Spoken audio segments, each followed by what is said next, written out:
Dear all, thanks for joining this webinar about the Copernicus MOOC. Our speakers today is Mr. Carlos Lopez Martinez, who is a professor at the Polytechnic University in Catalonia. He will give you a short presentation about the synthetic aperture radar and Sentinel-1. After this presentation, you will have access to a session of question and answers. So I will leave the floor to Carlos.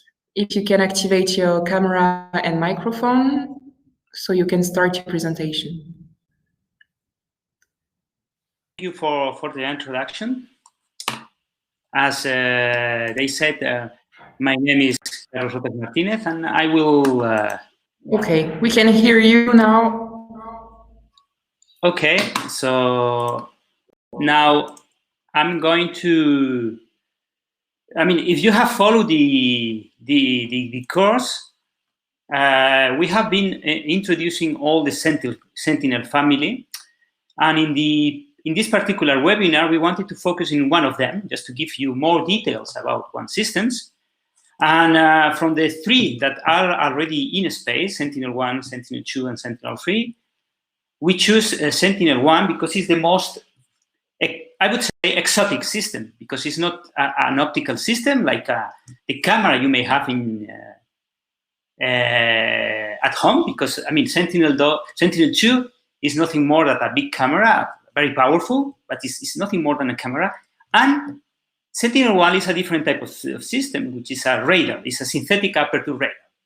It's the same radar you may have on the roads, but used to observe the Earth. So in this particular presentation, we wanted to give you some highlights or a short overview about the potentialities of a radar, because it's a system many people don't know what to do with the data provided by these systems.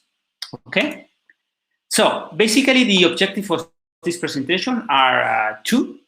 First of all, to give you the principles of synthetic aperture radar, and therefore you may know what to do with that system. You may know which type of applications are benefited from the use of this data. And on the second part of this presentation will focus in a particular application that I would say is the most important characteristic of synthetic aperture radar, and it's the capability to do Sar interferometry, that, as you will see, it is able to provide information about topography. And this is the main advantage of this type of systems. Okay? So let's go to the introduction. So why we use, or why is synthetic aperture radar important for remote sensing? First of all, as indicated here, it's an active system, so the system provides its own source of illumination. It's active, so therefore it can work both during the day and during the night. So therefore, it is able to provide more images or more data than an optical system. The second capability is that basically weather artifacts like clouds are transparent in synthetic aperture radar, and this is another of the benefits with respect to optical system. Also, they are able to give high spatial resolution data, so you can see many details of the terrain. And finally, again, the most important one of the most important characteristics of this system is that they can work in different kinds of diversity. That basically refers to the capability to acquire images of the same area with some particular differences between the images. If we change the position of the satellites, we go to interferometry, so we are sensitive to the vertical dimension. Also, we can be sensitive to movements of the terrain in the case of differential interferometry. For those of you who know about the electromagnetic fields, if we change polarimetry, we are sensitive to the different type of targets. Okay, they can be also multi-frequency, and I will show you some examples later on to see which is the dependency on the multi-frequency.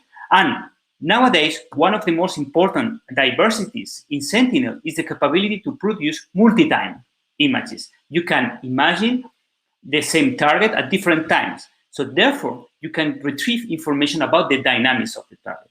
In the case of Sentinel-1, you can have up to one image every 6 days. In the future systems, with the Sentinel-1 C and D, and when you have a ROSEL, which is the future high priority candidate mission, they can put down this time to 3 days, and in the poles, due to the orbits, you can go up to 1 day between the images. So this is very important to track the changes of the Earth's surface. The main applications are, or there is a wide range of applications where you can apply synthetic aperture radar, topography, the measure of the terrain, for agriculture, for forestry, for hydrology, etc. You have many of them. I mean, you can go to the different bibliography, and you can see many of applications. Despite these advantages with respect to the optical system, you don't have to forget that radars and opticals are complementary systems, because radar is more or less, I would say, I mean, this is a kind of rule of thumb, is more or less sensitive to the geometry of the targets, okay? And optical systems are more sensitive to the chemistry, I would say, of the targets. For instance, if you are measuring crops with synthetic aperture radar, you would be sensitive to the structure of the crop, okay? And with optical system, you'll be sensitive to the color, and at the end, to the chemistry and to the health of the plant. So you have always to consider that radar and optical systems are complementary because they look at different information. Okay, once we have presented these main characteristics of the synthetic aperture radar, let's go to the radar itself. So basically, the main characteristic of a synthetic aperture radar is the fact that we have a SAR sensor, a radar on board a satellite, and due to this movement of the satellite, what we can make is to combine all the echoes acquired from the Earth's surface. So, thanks to a complex processing of this echo, I can get high spatial resolution images. The main properties of the SAR is that the geometry is side-looking, is not nadir. We are not looking from top to down. We are looking from one side. And this introduces some distortions we will see also later on. We get images, it's two-dimensional images, and the dimensions are normally called range and azimuth. And also, you have different imaging modes. It's basically the unimaging mode refers to the area of the surface we are looking at. So basically, the compromise between one mode and the other is the swath, how big is the image, and the spatial resolution.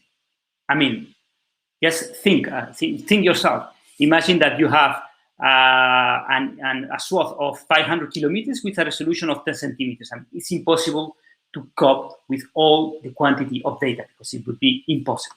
Okay, so basically there is a compromise between area and space resolution. And the most important property, as this is the main difference with respect to an optical system, is that SAR images are complex by nature.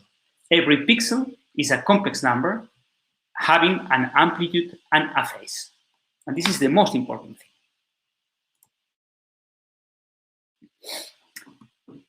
On the left, what you have is the called level 0 data. And if you have followed the different videos during the week, I have also referred to the different levels of data. So L0 here is the so-called Sar Raw Data. And it's really what the SAR measures.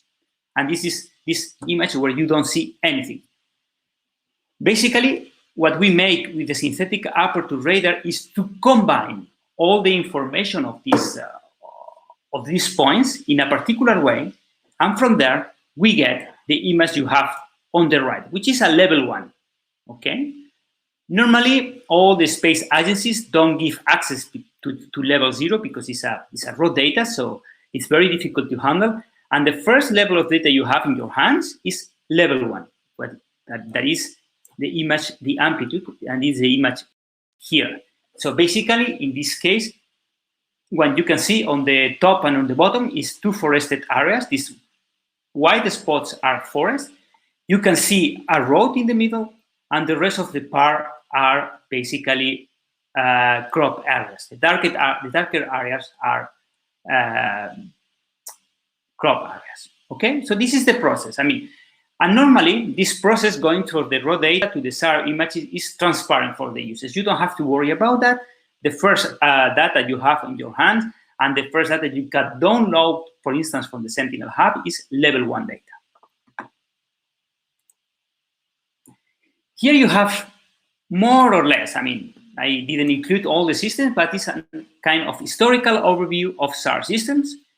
The first system is the CSAT and was launched in the 70s by the NASA GPL in the USA. And from there, many space agencies, many countries have launched many SAR systems. Today, we are here in the Sentinel-1, which is a C-band system. Okay, and in the middle, you have systems from Japan, the GEARS or the ASAR. Okay, you have the maybe one of the most important applications, which is the third one, the CIRC-XR, which was a SAR system. And the objective or the goal of this system was to retrieve by the first time a digital terrain model of the whole world for the first time. Then you have the first European system, the ERS-1 and 2. And this is essentially a milestone in the history of synthetic aperture radar, because it was the first, I would say, system able to provide systematic images. So this was very important. And from there, you have different, as I said to you before, you have different type of systems with different properties, with different frequencies, with different resolutions, with different polarizations. And here at the end, you have Sentinel-1. Today, we have 2 Sentinel systems. We have a constellation, Sentinel-1A and B. You have 2 copies of the same satellite. In the future, we will have also the C and D. And also, we will have a future system, ROSAL, which is an L-band system that will be complementary to this Sentinel-1. So, as you can see, thanks to the European Space Agency, the future of Sentinel is assured for the next 20 to 30 years. So this is a very attractive characteristics for private companies, because they have assured the flux of data to produce their applications. Here I show some examples of SAR data. Here is the same area of the Amazonian forest taken at 3 frequencies: X-band, C-band, and L-band. So basically, X-band is a high frequency, L-band is a low frequency, and as you can see, we see different things, okay? The dark spot you see at the bottom is a rain cell, it's a heavy rain cell. So basically, you can see that the rain cell is blinding the X-band data because the wavelength is so small that the raindrops absorb all the energy. The X-band wavelength is about 3 centimeters, so the drops are more or less in the same size. So basically, it blinds everything. And if you see the forest, you see more or less homogeneous. If you go to L-band, you have still the rain cell, but the wavelength in here is about 1 meter, okay, or in that range. So therefore, the raindrops are so small that they are transparent. As you can see it through the rain, to the rain cells. Also, as you can see, due to this large or big wavelength, okay, you see very different types of forests, as you can see in the image on the left. So you can differentiate with frequencies. You can differentiate different characteristics. Here you have another image. This is in the south of Madrid, the capital of Spain. And this is some results, big images. Okay, this is a corridor in the south of the city, taken with L-band and with C-band. And as you can see, you can see how they look like. They are pretty similar because the images are very big and the resolution is very small. Like here, we are talking about a resolution of 25 times 25 meters. A second example, how do we see mountainous areas? In this case, we are seeing the city of Santiago de Chile, in Chile, and we are seeing the mountains of the Andes. So the city is more or less in the center on the top, and for the rest are the mountains. As you can see here, the mountains are distorted, okay? You see, as the mountains were looking to the top. So this is basically a distortion induced by the geometry of the sensor. And as I said before, this geometry is not looking from the top to the bottom, but it is a side-looking geometry. And this geometry induces some distortions. Here is a very nice example. This is taken with TerraSAR X, is the German SAR system. And this is the open mine of Chuquicamata. Indeed, is the largest, one of the largest mining holes in the world. It's a copper mine. So this image, first of all, is taken at 11 at night. So as you can see, despite there is no sunlight at that time, the system, as the radar is an active system, providing its own source of illumination, the system doesn't care if you have sun or not. So you can see the open mine. So here you can clearly see the effect of distortions. You can see on the left, you can see the slope, and on the right, you have a very brilliant line, which basically is the opposite slope, but concentrated in a few pixels due to the fact that the system is looking at side geometry. So again, is kind of distorted images, okay? And this is one difference with respect to the optical systems, that they are looking at natural, that is from top to bottom. Here is another result from some colleagues of the US, from the Sandia National Labs. This is at Kea band at 35 gigahertz, and therefore you can see how many details you have. On the left, you can see the parking lot, so you can see the cars indeed. You can see the trees. You can see the shadows of the trees, but in this case, it's not a shadow due to the sun, but a shadow due to the electromagnetic radiation at this frequency. And if you see on the bottom, you have a plane of an helicopter, and therefore you can see the shadows of the wings of the plane, and particularly the cross due to the blades of the helicopter. So therefore, they are not transparent at this very high frequency, so they project a shadow, but it's an electromagnetic shadow.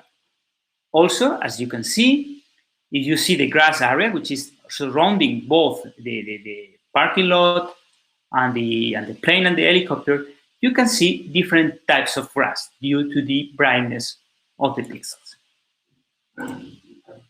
Here is another result, okay, with a very high spatial resolution. In this case, it's 4 inches, which is about 10 centimeters, I would say, more or less in that range.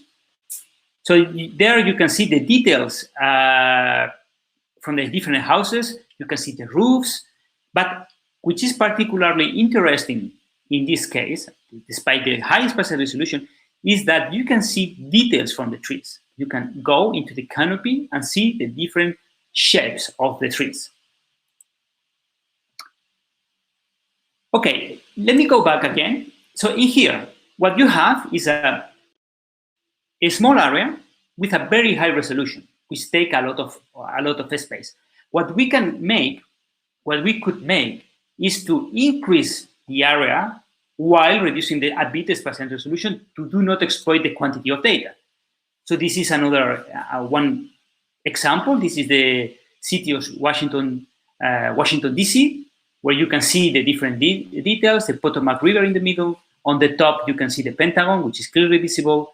And on the bottom, on the left, you can see the White House, the obelisk, and the Congress of the U.S. So this image, or this particular image here, show you that SAR images can be also important, or can be also provide very useful information for some relatively wide areas, in this case, an urban area.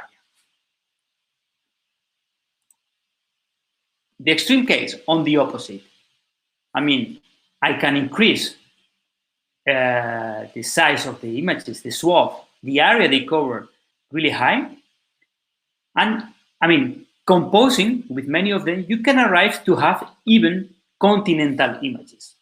So this is a particular case in South America, and this the complete South American continent as seen by the ALOS pulsar system, which is a Japanese system. And you can see the different areas. On the top, the very brilliant part is the Amazonian forest. Okay, you have there the Amazonian forest. And on the rest, you have the more darker areas on the right of the Amazonian forest. You can see the Atlantic area of Brazil.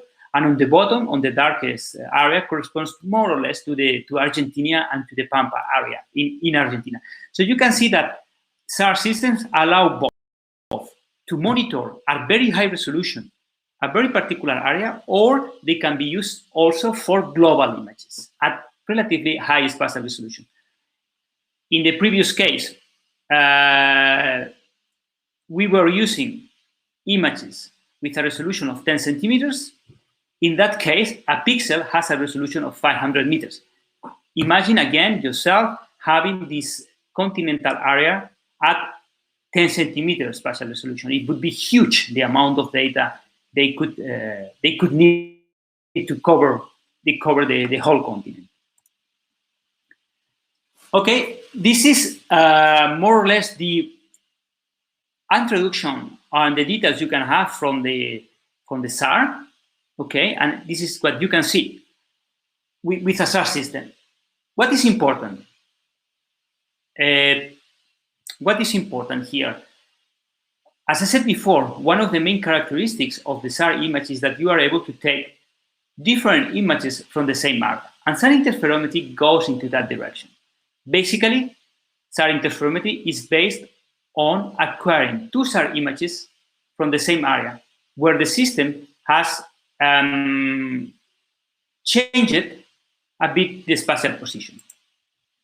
Okay, here is one example. This is Mount Etna in Italy, as seen in X-band, at C-band, and L-band. If we are able to take, in every case, two SAR images, what you can get is this information from the phase. Okay, this is the phase, as I will show you afterwards, is the phase result from the combination of two SAR images. So as you can see, these phase images are sensitive to the topography. The sensitivity depends on the frequency. You have more sensitivity at X-band than at L-band, as you can see. But basically, this phase refers to the different level curves of the area. So as you can see, if I go back, you can see the intensity of the Mount Etna is a kind of mountain, okay, that goes up from the valley to the top. So this is what you see in the phase. If you go to the L-band on the left, you see the fringes are really wide, meaning that the area is quite flat. And then if you go from the left to the right, you increase the frequency of fringes, and that means that you are increasing the height. So this is the main advantage of SAR interferometry. And indeed, as I said, today is a very important, even commercial application of Sentinel-1, because nowadays there are companies basing their business models on providing derivatives of this information. So let's go to the details because they are interesting. Let's go to the SAR system. In here, my SAR system my SAR image is indicated with S, and as I said before, the SAR image has an amplitude and a phase. The amplitude is indicated here, and the phase with phi. This is very important. For a single SAR image, all the information is concentrated in the intensity, in the amplitude. The phase normally does not give any information. Okay, it's, as you can see here, it's completely random. Okay? Nevertheless, what happens if instead one SAR image, we acquire two SAR images, where we change slightly the system?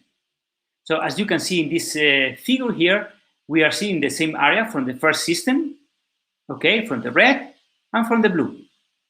We have the two SAR images, S1 and S2. And if we generate the interferogram, which is a mathematical operation that basically is the emission product of the two SAR images, is also a complex image. But in this case, it can be shown that the phase of this interferogram, as indicated in the blue square, the phase image, the phase difference between the two SAR images is proportional to the height of the terrain. So let's go with one example. I took two images from the mountain, the SAR image 1 and the SAR image 2. If you go to the right, you see the effects of one of the SAR images, in this particular case, the SAR 1. But if we take the phase of the emission product of S1 times S2, and we take the phase, as you can see, we get information. Okay? You can get information, and you see these fringes. If we take these very, very, very packet fringes and we process them, eliminating or removing this flat earth component, which is a geometric component, which is not interesting for us, what we can obtain is, as you can see here, the interferogram, which is the topographic information. If we go back here, you will see here better. You see here in the middle, you can see the amplitude of one SAR image, and it's the mountain. Okay, it's the top of the mountain. If you go to the interferogram, as you can see here, you can get the height information, the topography of this mountain. Okay, this is the good point. The bad point is that we are playing with two SAR images, and there is one term, which is the correlation between SAR images. I mean, we cannot take arbitrarily close or arbitrarily separated these images, okay? The more separated the satellites, okay, the poor the quality of the phase. So therefore, there is a compromise in the difference between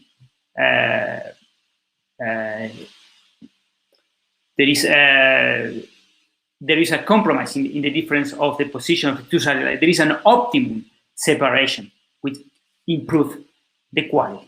You cannot separate arbitrarily both systems, okay? This is just to show that when we play with two SAR images to create the interferogram, okay, and the argument of this interferogram is the phase, is the topography, this topography is contaminated by spectral noise, okay? That basically depends on the separation of both satellites. So just as a conclusion of this talk about Sentinel-1, about this synthetic aperture radar, as you have seen, SAR systems allow to obtain Earth information at very high spatial resolution, but at the microwave part of the electromagnetic spectrum.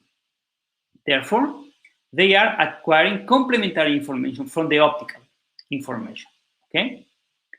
Also, the advantage is that data are not sensitive to weather or the day-night cycle. So basically, you can take images during the night and you are not blinded by clouds, okay?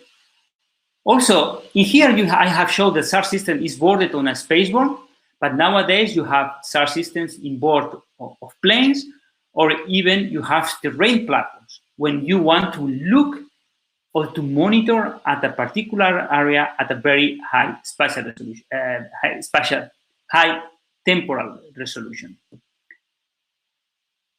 The interpretation of the SAR images is completely different from optical images. As I said before, optical images are based on optical frequencies. SAR images are based on microwave frequencies. They are sensitive to different properties of the target. Nevertheless, and this is perhaps the most important lesson today, is that SAR systems, radar systems, are complementary to optical systems because both are providing different informations that are complementary. Finally, we have shown, perhaps, in my opinion, the main application of SAR data and Sentinel-1 nowadays, which is SAR interferometry. And thanks to the spatial diversity, we can see that SAR interferometry, the SAR system, can obtain topographic information of the terrain. Okay, and this is all what I wanted to show you today, with respect to the Sentinel-1, okay? And now, in coordination with the people, with my colleagues in Luxembourg, we will open the forum for questions. Yeah. Thanks a lot, Carlos, for your presentation. We are now about to launch the Q&A session, so you can address any question you might have on the chat, and they will be displayed on the screen.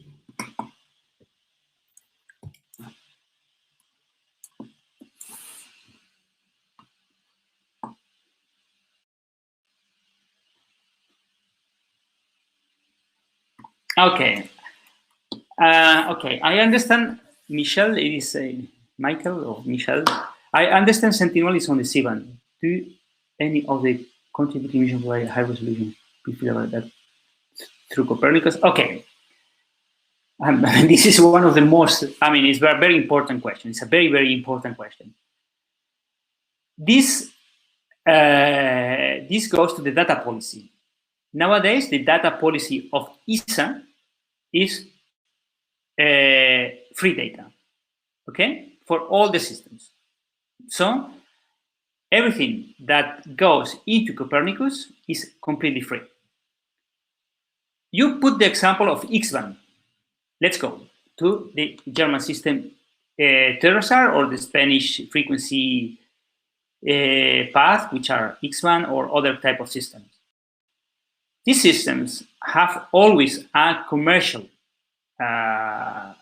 background. So therefore, you need to pay for the data. And this is the main limitation in the use of some of the systems. There are other examples. RadarSat and the follow-on radar constellation mission. They are also paid. You have to pay for the data. Nowadays, everything that goes into Sentinel is free of data. About the rest, my experience is that many times they have a kind of commercial application or commercial business, so therefore you have to pay for data.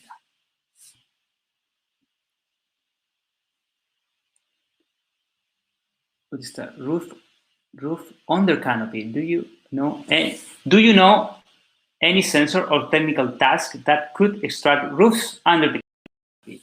Okay. Yes, you have that. The problem here is that you have to go through the canopy. Okay, you need a system that basically is able to see through the canopy. Normally, this is achieved through lower frequencies, L-band or even P-band. So therefore, to see anything below the canopy, you need to go through the canopy. So L-band, and nowadays there are two systems for that particular purpose. Is the ASAR system from Japan, the SAOCOM from Argentina, and in the future, if approved, you will have a Sentinel system, ROSEL, that will take data at L-band. Going beyond Sentinel, you have the missions of the European Space Agency called Earth Explorers, which are, proof of concept. And in the next year, they will launch the so-called biomass mission, which is a P-band SAR sensor, particularly focused on measuring forests. So you could use, for instance, that data to see details and roofs under the canopy. So basically, you have to play with frequency.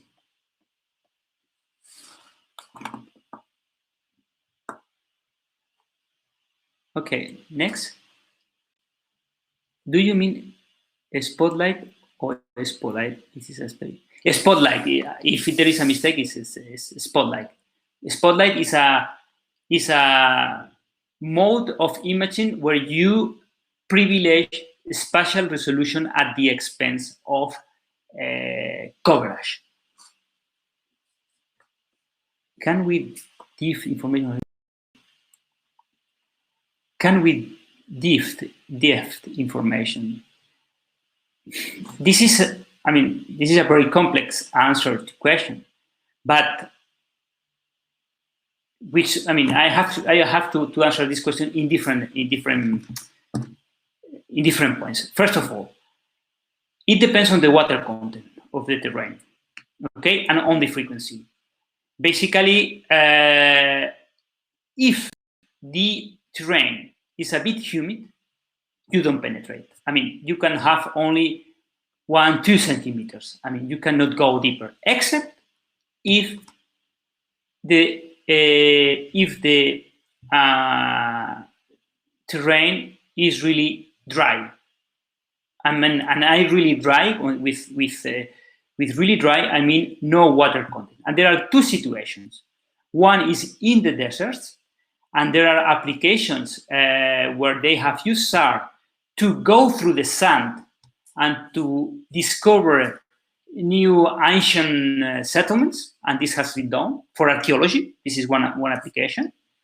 And the other application is in polar regions, where you have dry ice. Dry ice means zero water content, and basically you can see through the volume of ice, and you can see the bottom rock of the ice. If it's not really deep, you can see this information. But in normal cases, I would say for agriculture, for forestry, and for normal applications, I would say that you cannot obtain depth information.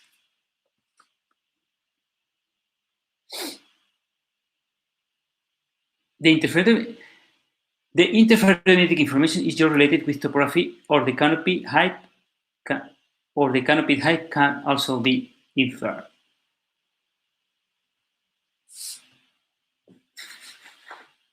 No, the canopy, you cannot get the information. The problem with C-band is that when you have canopy, in normal situations, you don't arrive to see the surface. So therefore, you don't have a reference. So therefore, you cannot derive the height, okay? So you can get only the topographic information, or with differential interferometry, you can see differences of the terrain. The main idea is that interferometric information can be derived on bare areas where you don't have vegetation. Nowadays, you cannot extract information on vegetated areas. This is one of the reasons why the European Space Agency is planning this new mission, ROSE-L, which is a SAR at L-band, to be able to obtain information on forested areas, on vegetated areas. And one of the information could be canopy height.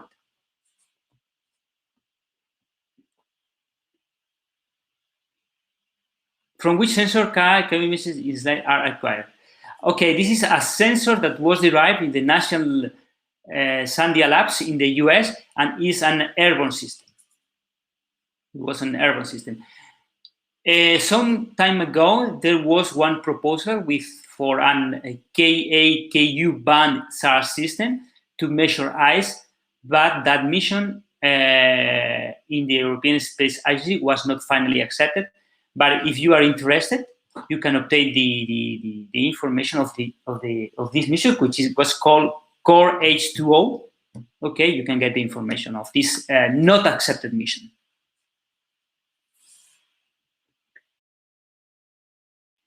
Oh, thank you. How do you consider the new satellite mission like energy can contribute to enhance global information availability?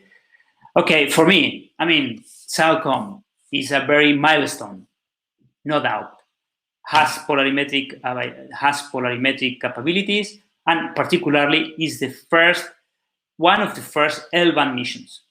Okay, and this is very important.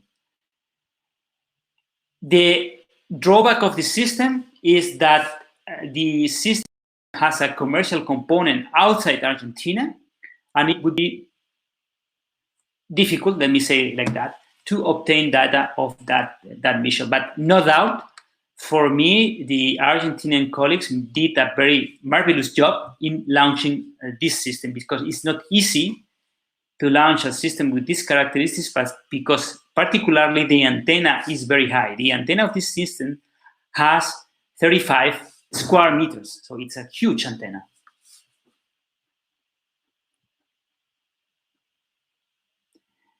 Can we assist? And this, this I already answered, no? This question. Which polarization is the best to monitor forest changes? I would reduce this question to the Sentinel first. In Sentinel, you have normally BBBH. I would say, in my opinion, that is BH because it's more sensitive to the volume. Okay, but basically, I would use both.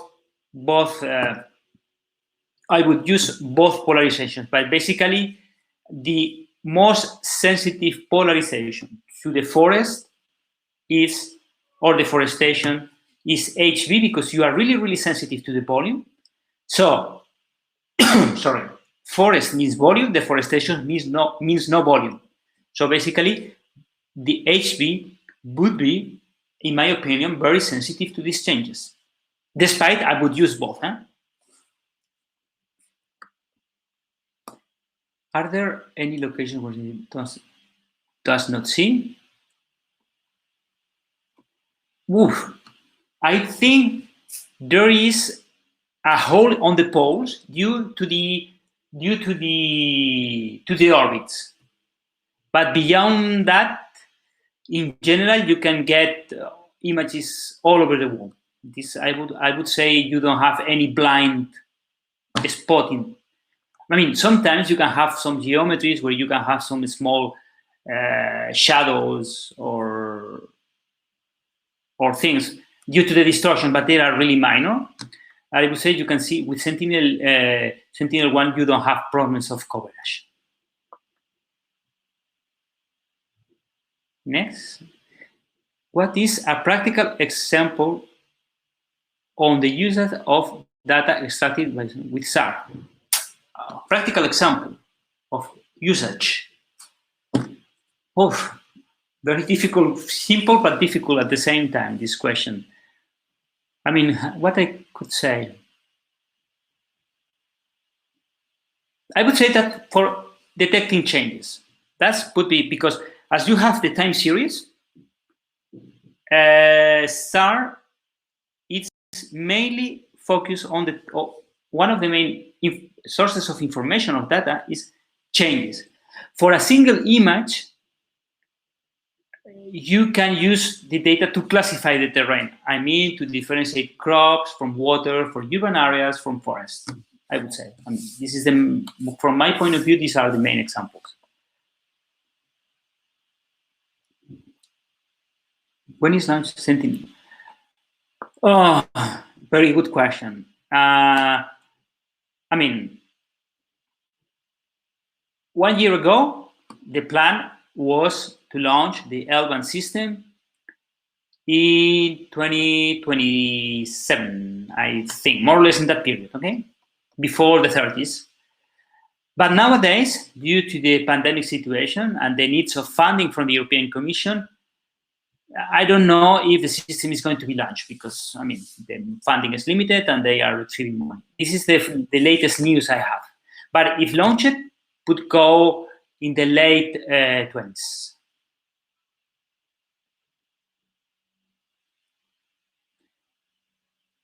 Well, in here, the error estimation rate honestly, I must say that I don't know what do you mean with error estimation rate here. You have to give me one more example or something, because this. Can you recommend a book about SAR, SAR interferometry and images? Whoa, there are many books. There are many books. Which book I would say? I mean, the standard reference for SAR, the Bible, I would say, for systems, for the system, is the one from Kurlander. This is the author.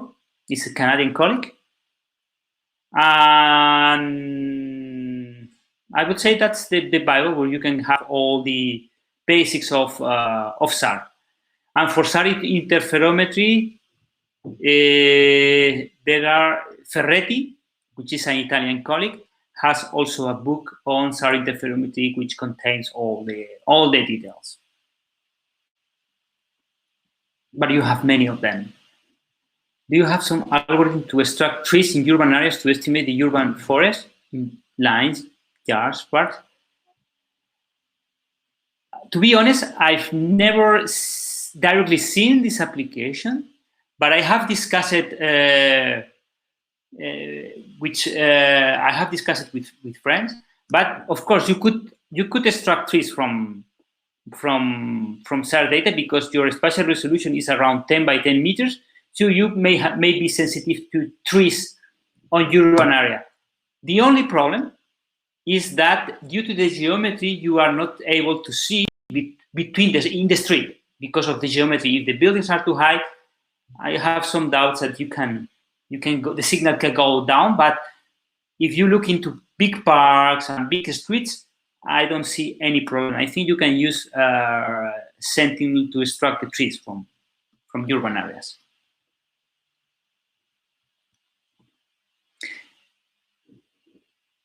Can SAR data help estimate fuel in the landscape required to forest fires?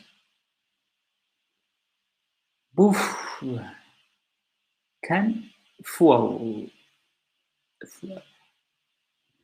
I would say, to this question, I know, and I'm with some colleagues, we are working in an application of that.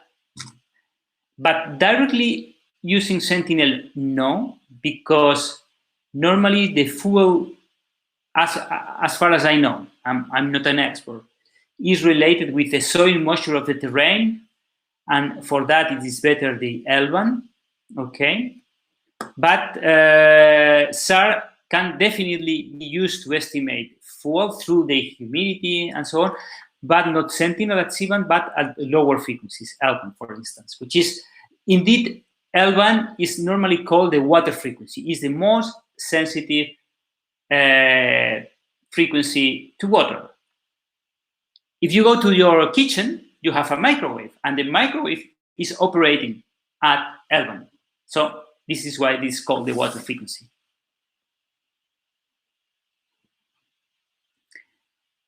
What is the highest spatial with 10 by 10 meters? It's 10 by 10 meters. In the range of that, 10 by 10 meters, which is called normally medium resolution. High resolution is called 1 times 1 meter. Okay, but 10 by 10.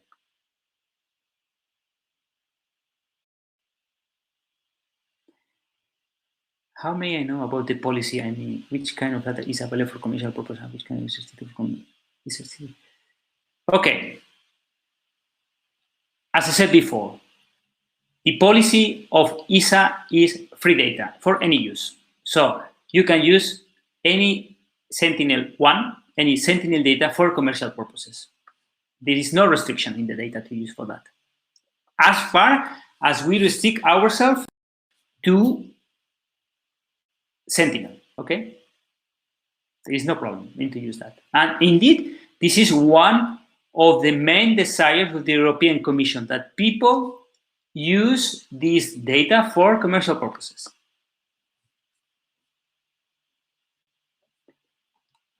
Capacita, that's to do tomography. Okay, Capacita, I know, it's for making Polinsar. The problem, I must be honest. One of the main, I must be honest, I mean, I have to give you some information. one of the main properties or the main characteristics of Sentinel-1 is that the baseline, the separation between both satellites is very small. So the sensitivity to the topography is very small, because the objective of the interferometric mode in the case of Sentinel is not topography, but it's differential topography. It's to measure subsidence. Once I have said that, no problem to derive capacita, because you have the precise orbits and you can get the geometry, and for the geometry and the frequency you can get the capacita.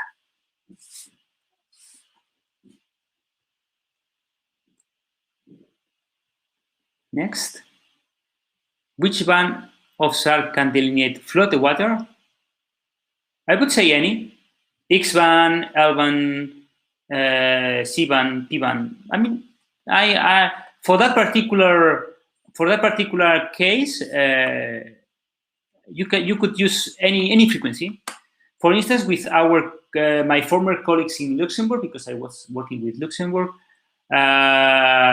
they have a system to monitor floods in Southeast Asia using C-band. But I have seen applications at L-band, at X-band. So, I mean, for this, you can use any frequency, I would say.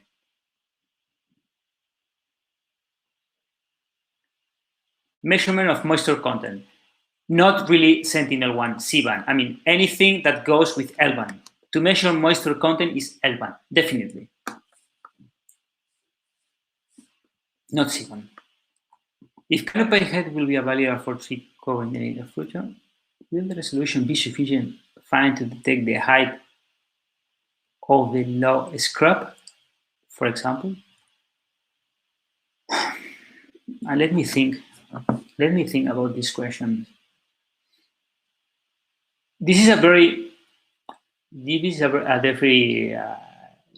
difficult question, because the resolution to detect low scrap does not depend on the spatial resolution, depends on the interferometric characteristics. And as one of the previous participants said, it goes to tomography. Depends on the number of tomographic acquisitions. Okay, does not depend on SAR. And for that, I would say that today there are only experimental data to measure that particular information. And in that case, I know the data sets acquired with the DLR, with an airborne system. And in that case, they were going from 5 to 12 tomographic acquisitions, interferometric acquisitions, to give enough resolution in the Z dimension. But this is a very difficult issue. This is a very difficult. I mean, this is my personal opinion. I think it won't arrive from SAR, but it will arrive from LiDAR. This information will arrive from LiDAR. How it is possible to see down? See up, down? No, you don't have, because when you have only sensitivity into the see. I mean, you don't see the east-west deformations. I think, if I'm recalling well, you can see it because the system is going from north to south, so therefore you are sensitive to east-west. Okay, what you don't see is north-south, and north-south you will never have that information, that sensitivity. You will need to have a Sentinel and a SAR system orbiting in equatorial orbit. It's a question of geometry.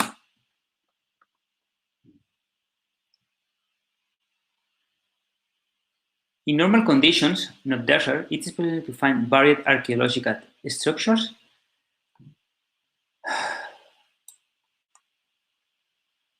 In normal conditions, no. In normal conditions, you don't see. As I said before, you need no vegetation, you need a virtually zero water content, and this is only achieved in deserts. I haven't seen archaeological structures identification on forests, for instance, in the Amazon, in the Mexican peninsula, for instance. I have never seen that.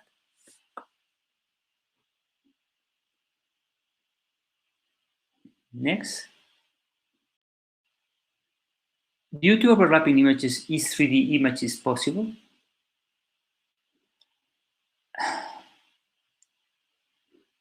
Theoretically, I would say yes, but practically it's extremely, extremely difficult. Is to go to tomographic acquisitions. I mean, not with Sentinel-1. Nevertheless, this biomass mission I mentioned before, this PIVA mission, is particularly focused into doing tomography on forested areas. And in that particular case, you can get 3D information. In the case of forest, mainly.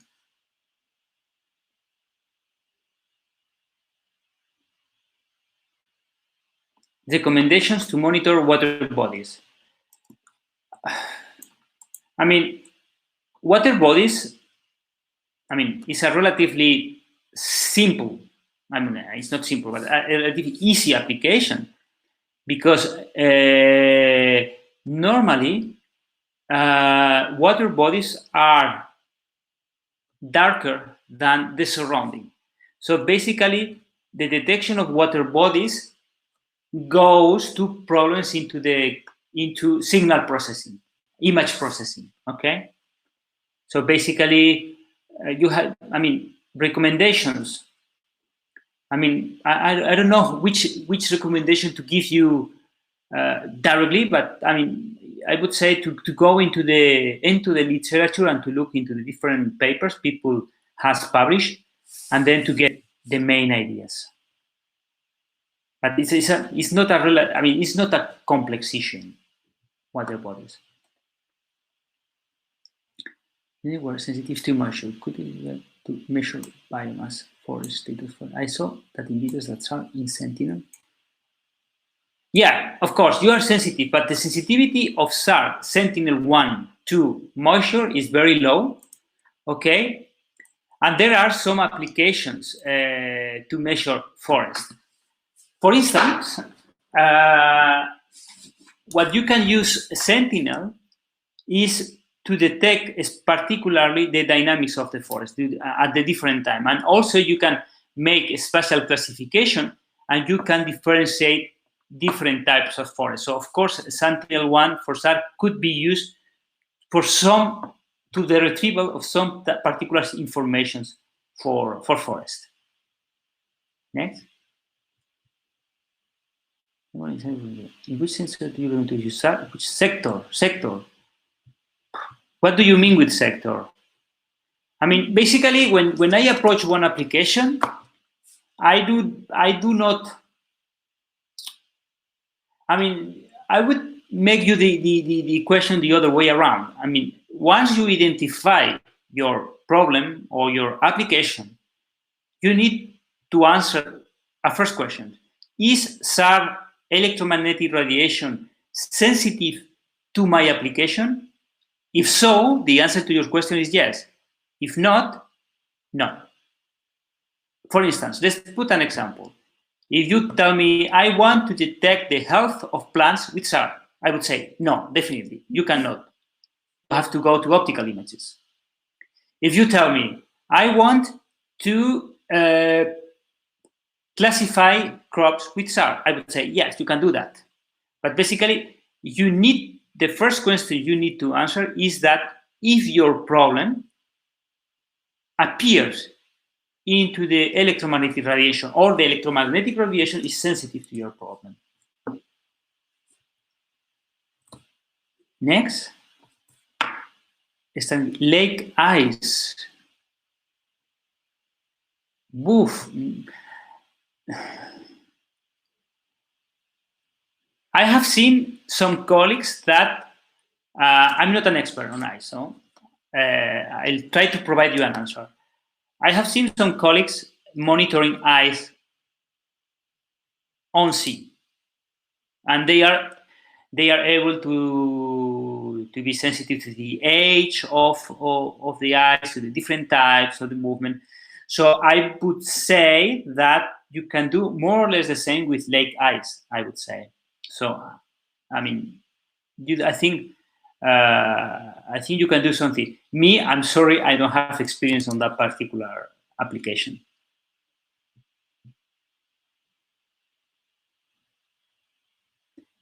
You mentioned that Sentinel-1 may not be able to look into the street. Does it always look in the same angle?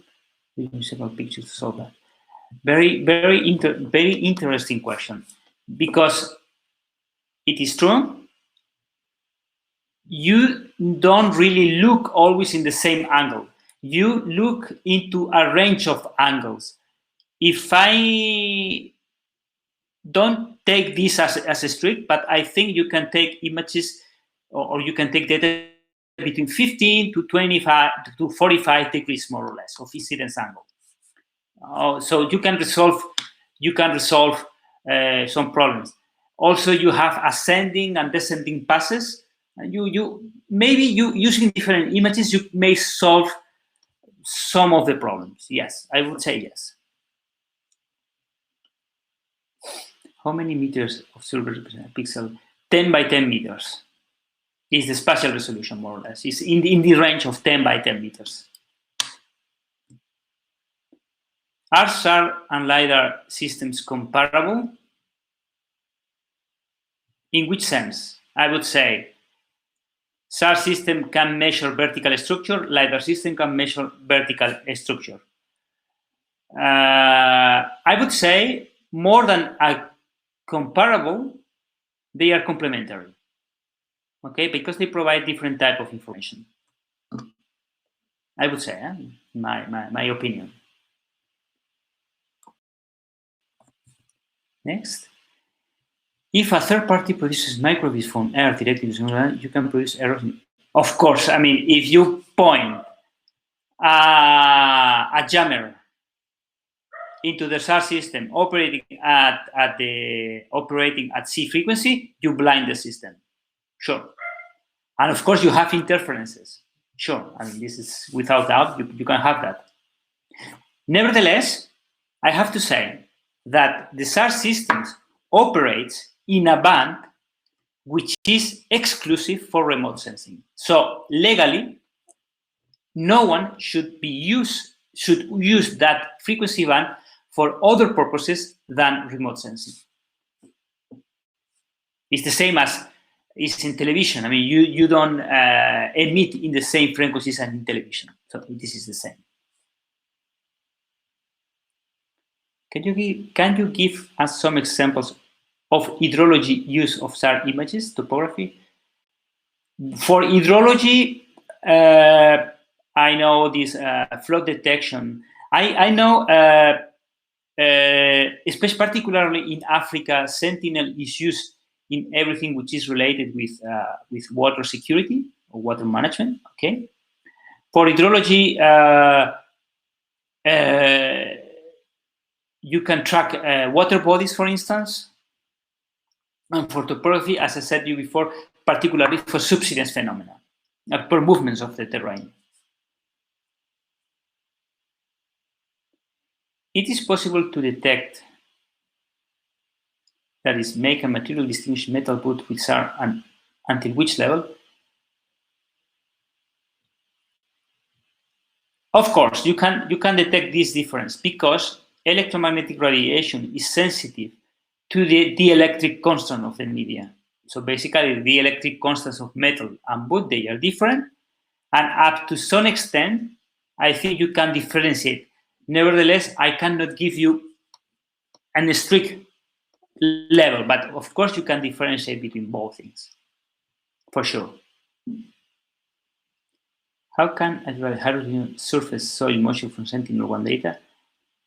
As I said before, Sentinel-1 C-band data is not the best frequency to retrieve soil moisture.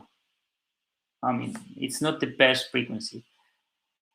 But I would say that if you try, I mean, I would say that you could go into the level of 100 by 100 meters because you have to combine pixels.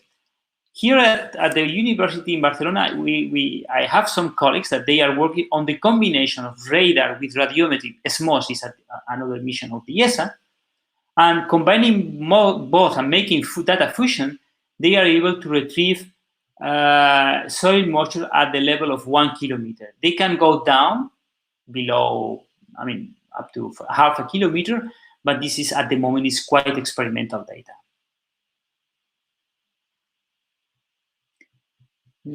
Are focused on math and technology. It's possible to work with SAR. It is possible to work with SAR data, abstracting the math thing and think on it at a much higher level. I mean, the answer of, I mean, here, I would say that the richness of SAR data is in the fact that it is very sensitive to the physical mechanism behind the echo. And to study and to extract most of the information of SAR data, I'm sorry, you have to go to math. This is, I mean, without doubt, you have to go to that. Otherwise, if you think in a very high level, you will stay in a very qualitative level of exploitation of SAR data. Okay. For my particular case, it took me some years to get used to SAR data. Okay, but the richness is precisely on that. Could SAR interferometry data be used to measure ground deformation prior to a major earthquake for academic purpose, not commercial one? I mean, this is the $1 million question. I mean, I know some people, some colleagues trying to see previous deformations for earthquake. But at the moment, I haven't seen any conclusive result on that. It doesn't mean that there is not. I see that I haven't seen any result into that direction. Next. Can we map? Show, I would say, is snow cover. Yes, no problem. You can monitor snow cover with Sentinel-1. You are very sensitive to the snow cover. Indeed, Copernicus, one of the services, provides information about the snow cover all over Europe. So it's a service, it's an already existing service.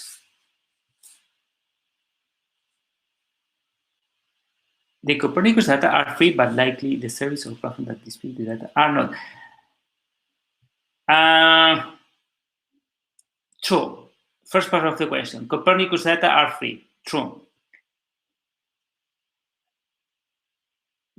And are not.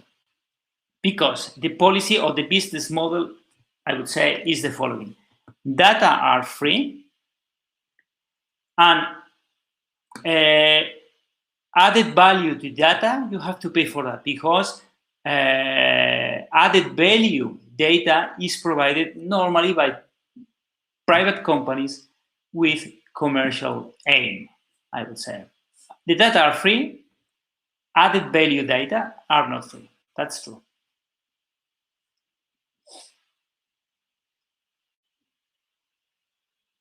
Which ones fits better for change detection in built environment?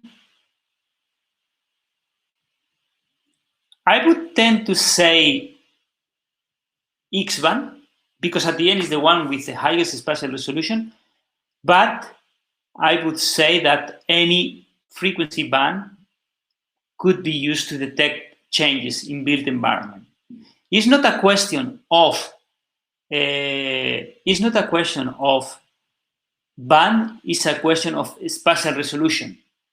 And normally, this is some technical, more or less, the higher the frequency, the higher the spatial resolution. So I would tend to go to X-band, but in any case, any frequency would be nice for that. What is the best way to take advantage of the radar in agricultural issues in rugged areas such as the Sierra and in South America? How I answer you these questions. What is the best way to take advantage of the radar?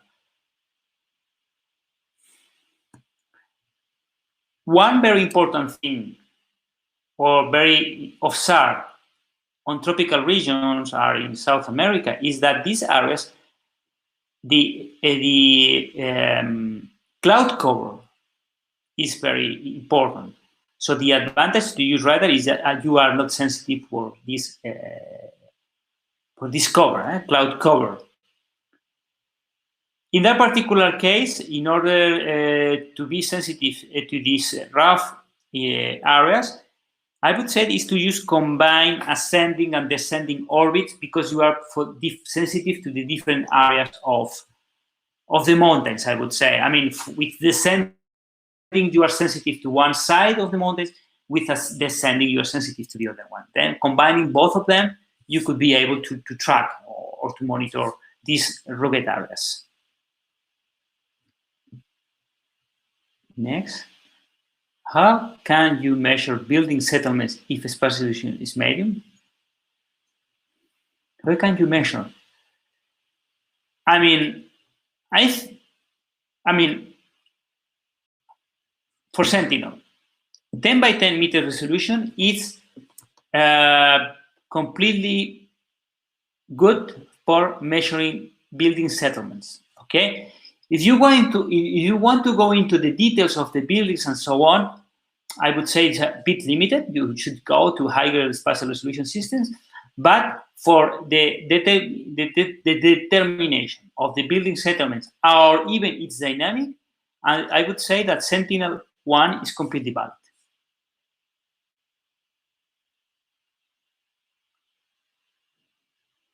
Next, with the application of some or can you mapping waste just in a primary thing? Waste. I mean, I'm not an expert. I'm just thinking a possible answer. Depends on what type of waste, okay? But for sure, if I'm just guessing. If you want to monitor waste, what I would go is into the combination of different sentinels, the fusion of data from different sentinels, both optical radar. Okay? But I'm not an expert in that particular application.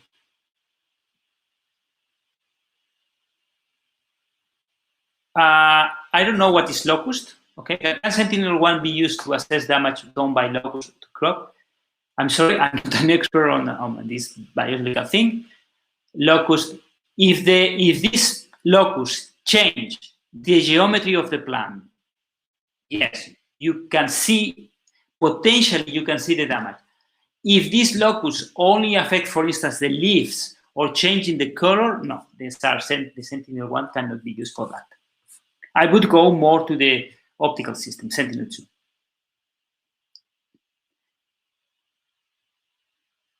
Sentinel-1 is capable for the identify of the desertification area. Definitely, the answer is yes, because Sentinel-1 is able to track dynamics, is able to take different images during the time. So if you are able to track the changes through time, of course, you can be sensitive to the desertification area. That for sure. Next. Can Sentinel data be also used for estimating the amount of plastic on regional region? Amount of plastic. Micro, no. Macro, I have some doubts. But I mean, as I'm not an expert on that particular application, I cannot give you a definitive answer on that. I'm sorry. This is a bit out of my knowledge. Micro, no, that's for sure, but macro depends. But I don't want to give you a direct answer because I don't have the elements to answer that question. Wow, very important question. For sure, definitely. I mean, today there are commercial commercial companies doing vessel monitoring for SAR. Indeed, nowadays, also vessel detection is one of the most important applications for SAR, especially in open ocean.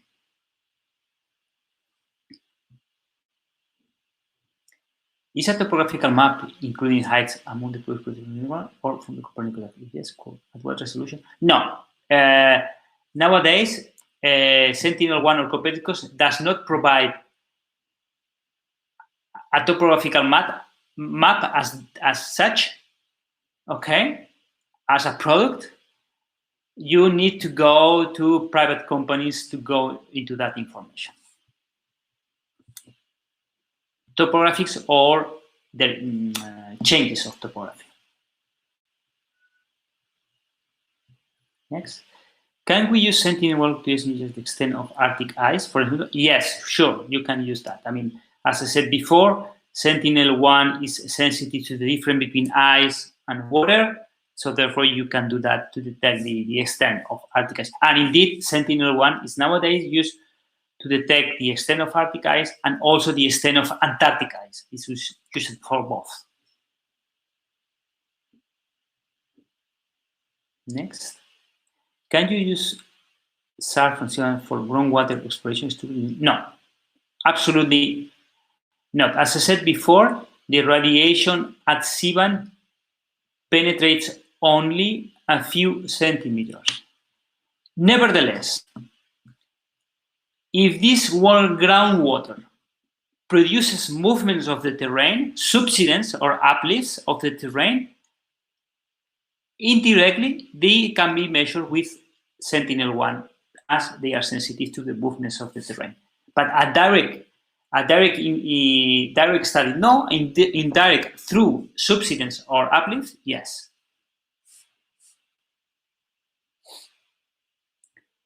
List 3 most important applications. List 3 most important applications between C and L1. Okay, this is you put me in a compromise if I have to say. Okay, the most important applications for C-band nowadays is interferometry. Definitely, you have companies winning money with that. Also ship detection, for instance, and also classification of the terrain, maps of the terrain. I would say this. I mean, maybe another expert would say other 3, but in my opinion, interferometry, vessel detection, and classification. They are not the only one, but they are some of them.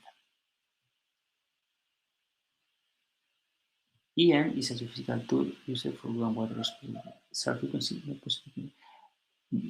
Okay, when it is true, electromagnetic radiation, it's used for groundwater exploration, but it is used at very low frequency. Okay, it's a very, very low frequency, which nowadays you cannot do that with a SAR. You have the so-called ground penetrating radars, okay, which use very low frequency. Next. Conclude from the freely available data to issue statement. I'm sorry, I don't understand your question. Concluded from the freely available state national security requirements. Are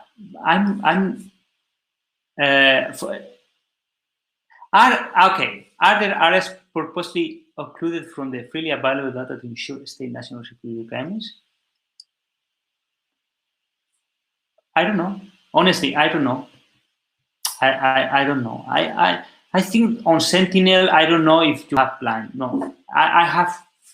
In this, I cannot tell you. I don't have that, and I never put myself this question. No, I cannot answer that. About the Sentinel program, what advice would you like to give for monitoring illegal fires on the territory? I mean, I don't know if there are legal or illegal fires, but you have to detect changes, and they are. I mean, as far as these fires induce induce changes in the terrain, you can detect them with the Sentinel. So, I mean, Sentinel is, of course, totally correct to detect fires, illegal fires.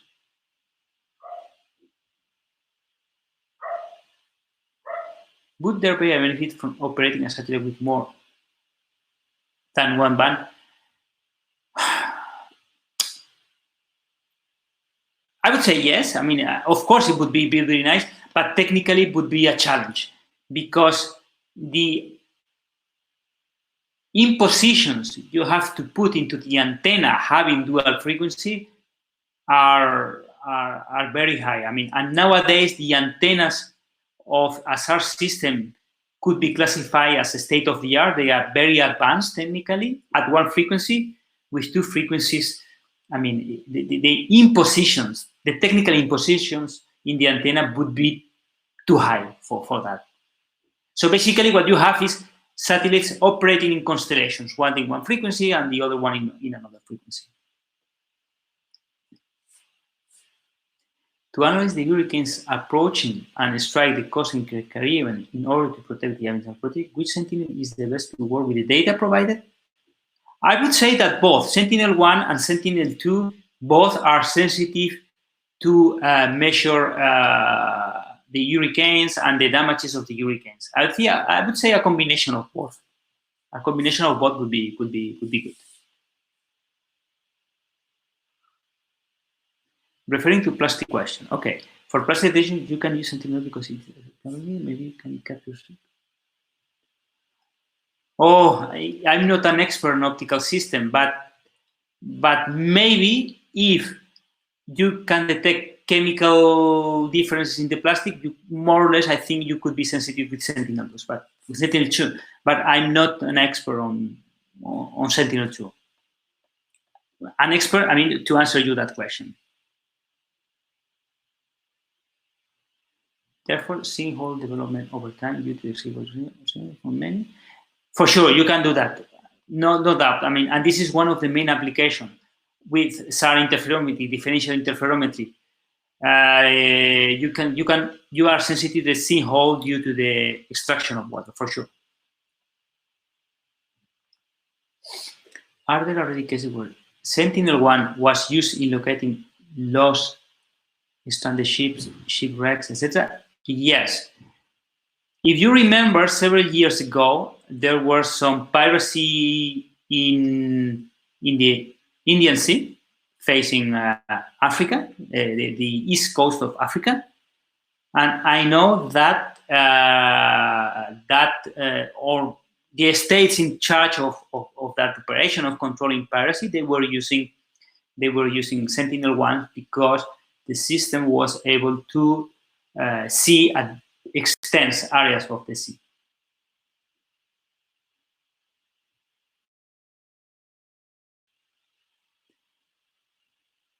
Which polarization of Sentinel-1 gives more information on the glacier's surface deformation?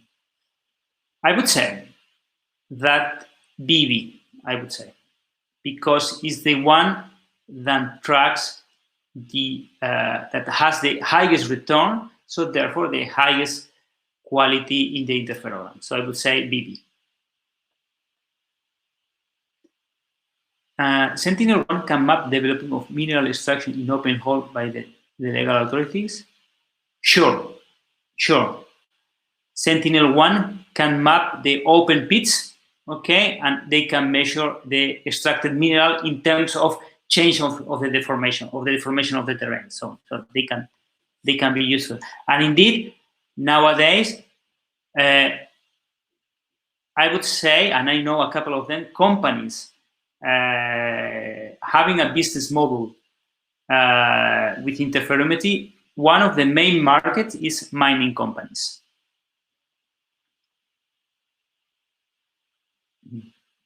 If you intend to monitor riparian buffer zone, 15 meters protected either side of the river, okay?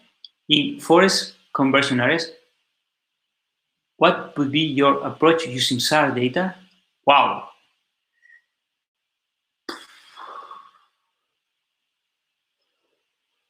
I mean,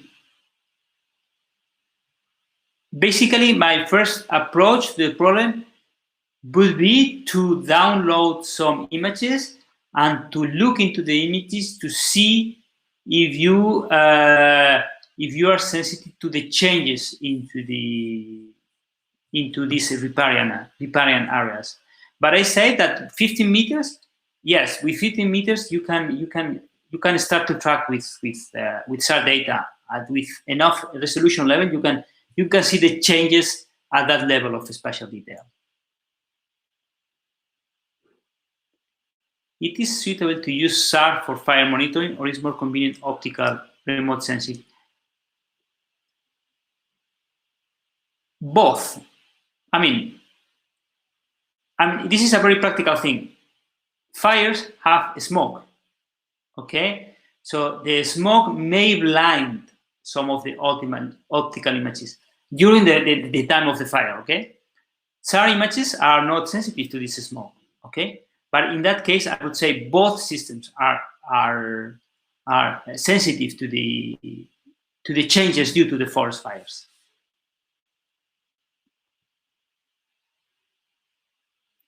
Illegal logging in forests. Would be able to detect such changes? I would say yes. I mean, because basically you are changing forest area into bare soil. I mean, simplifying a bit, and for sure you are sensitive to this change. For sure, SAR Sentinel-1 could be used for detecting illegal logging. Theoretically, would Sentinel-1 or other Sentinel mission be able to monitor foreign ships trespassing on territorial waters? For sure, you can do that. I mean, no problem. Because you can detect the ships and you can monitor white areas. And it's basically to determine if a ship has crossed one line. So this theoretically it could be done. Yes. Illegal fishing with trawlers would be easy to pick up with trawlers. I don't know. I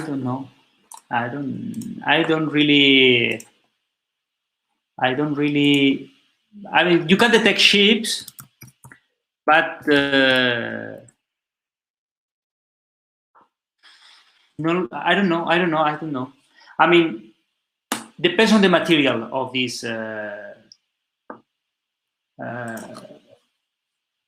with trawlers. But I would say the ship, yes, but the trawlers, I have some doubts. Okay.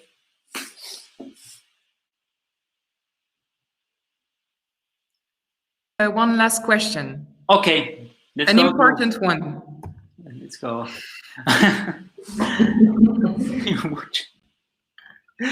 Okay.